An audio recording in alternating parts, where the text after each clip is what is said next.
On my way.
Welcome to Knit Together with Kim and Jonna. I'm Kim, and Jonna isn't here today. And this is not actually the video we planned to produce today. We planned to produce a video about my amazing weekend in New York City, attending A Time to Remember, and also Vogue Knitting Live. And I will share quickly some of those little things, but first I just want to tell you what happened this week. I fully intended, after we got back, I took Monday off. We got back Sunday night. I took Monday off. I fully intended to edit my footage and air it today. But if you're not on Instagram and you're not a member, you don't know yet, but Tuesday night, my husband had a heart attack. He's okay, by the way. Don't worry. But basically, we had just finished eating dinner. And this is a warning or a suggestion to everybody. My husband did like the perfect thing. We finished eating and he lifted up his arms and he was like, "It's so weird. I have this pain in my armpits. What is that from?" And I was like, "I don't know." And then this all happened within a matter of just a few minutes. And then he leaned forward in his chair and I was like, "Are you okay?" And he looks at me and he's like, yeah, it's just weird. My armpits hurt." And then he sits up, we're watching a TV show. All of a sudden he turns to me and he says, "Kim, you have to take me to the hospital." It all happened within, can I even say maybe 10 minutes? And I was like, "Okay, what's going on?" And he said, "I'm feeling tightness in my chest." So we threw on our shoes. We have a volunteer ambulance corps here. So I knew if I called an ambulance, it would take much longer for them to get to my house. So, and we're 7 minutes from the hospital. So we threw on our shoes. I did throw some knitting in the bag, by the way, his medications, and just drove straight to the hospital. On the way to the hospital, he really started having actual chest pain. I was so nervous I wasn't going to make it. I almost ran some red lights. He was still talking and everything, but he was in a lot of pain. Drove right up to the emergency room. I brought him in and said, "My husband's having chest pains." They immediately cleared out the triage. They got him all in.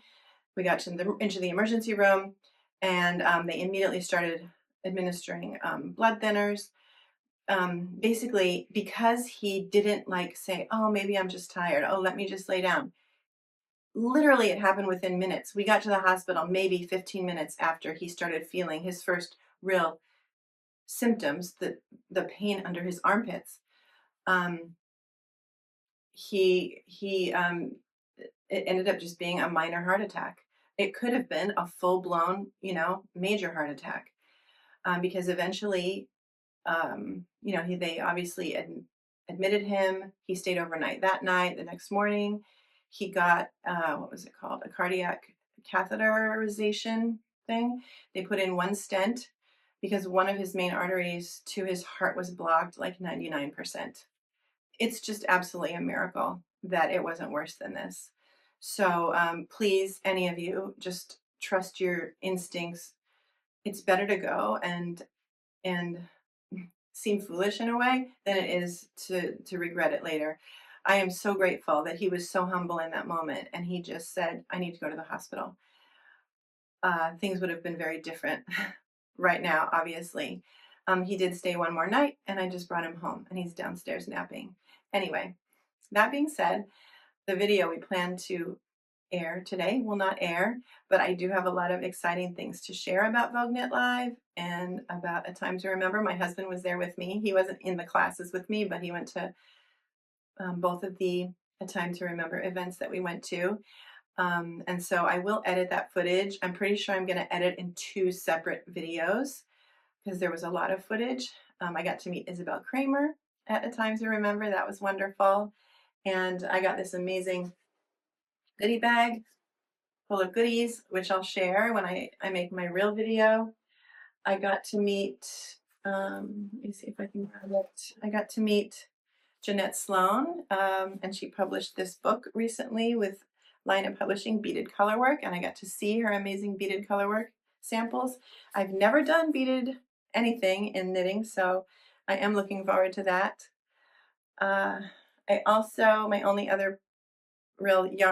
yarn purchase was Amy Gilles of La Bien-Aimée was wearing her Paul Clay, which is a design by Midori Hirose. I've always loved it, but I loved Amy that she was wearing. Sorry, it's crinkly. So I did buy a kit, and I'll share more about that when I really make the video. But I also took 6 classes at Vogue Knit Live, and I did buy one thing in the marketplace only. Well, I bought 5 things.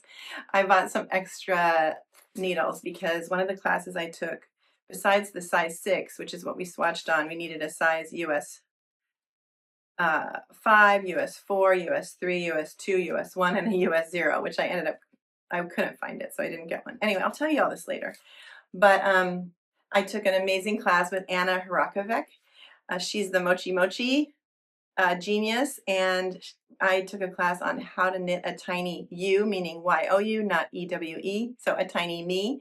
And I did knit a tiny me. I'm still perfecting the hairstyle. I don't know if you can see it. And I also have to add glasses, but it was really fun. That was Thursday morning. I'll tell you all about it when I make my real video.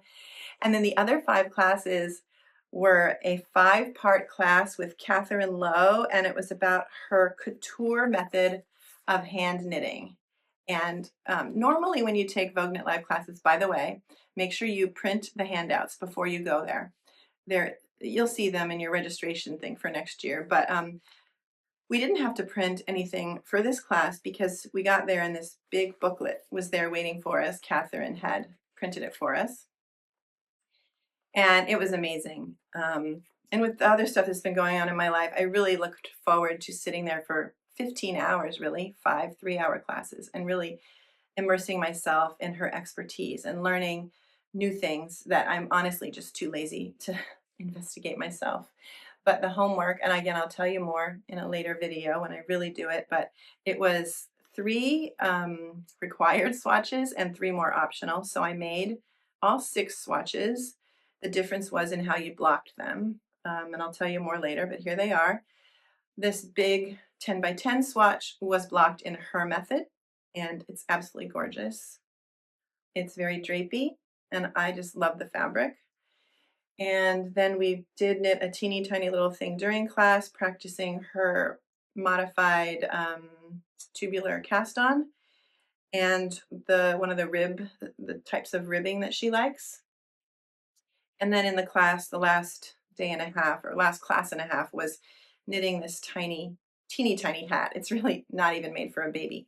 I mean, it might fit a baby actually, but using some of her techniques, including her joining techniques, and that has not been blocked yet, but it's beautiful. Anyway, that's basically what I wanted to tell you, and I promise the videos will come out when I have time to edit them. My husband seems fine. I'm canceling everything else for the next week at least to hang out with him. Oh, my favorite outfit of the weekend, I have to tell you, was my Joji Locatelli Solar sweater that I knitted 2 years ago in Mayak Baby Yak Medium in the color. I think it was oatmeal back then. And of course, my gorgeous D. Hardwick clematis or clematis, however you say it, shawl that is completely finished and got many, many oohs and ahs. I wore it the whole weekend, not just one day, because it was freezing cold in New York City. But I absolutely love it, and I'm so happy. with how it turned out. And this was knit in La Biena May mohair silk in the original colorway. Anyway, that really is it. I just want to get back to resting. The first night my husband was in the hospital, I did sleep in the really uncomfortable recliner chair, or should I say I didn't sleep. And then last night, after he had had his procedure and he was stable and everything was going great, after he had his medication, I went home and slept in my own bed and went back and got him this morning. Anyway, thank you so much for following us. Thank you for all of your prayers and comments. I really,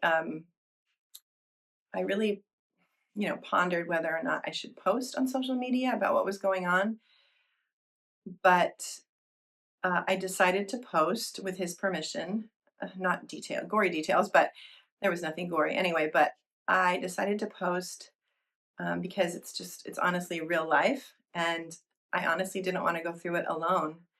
And it was so comforting to know that literally people all over the world, and my fiber friends and family, including my biological family and friends not in the fiber world, literally there were so many prayers going up for my husband, and I'm truly, truly, truly grateful. So anyway, thank you so much for watching this, and we will get back to our regularly scheduled programming as soon as we can. And we will still produce one episode a month, and we're trying to do the live knit together thing where we just get on and we answer your comments and your chats during the filming, and then we record it and we air it later. And I know not everybody's into that, so if you don't want to watch it, that's totally fine. We're going to try to get back to mini-sodes as well, and catching up with Kim and catching up with Jonna. So I guess this is kind of a catching up with Kim without all the details. Anyway, thank you so much for watching, and we'll see you next time. Bye.